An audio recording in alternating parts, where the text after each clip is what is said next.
Your school is very different from others. The manner in which you teach, the tools you use, the thought, the care, the number of instructors. So with all the things we have as far as Telegram and other students and the activities and reading material and reading in Russian and talking about Russian culture, all of that is a very good community. Привет, меня зовут Зак.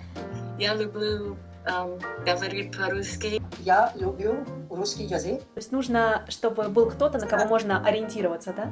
Да. Мгм. Школе отлично. У меня есть умный преподаватель и очень хорошо в школе. Я изучаю много. Because it's not boring like studying in school, I guess. It's more interactive.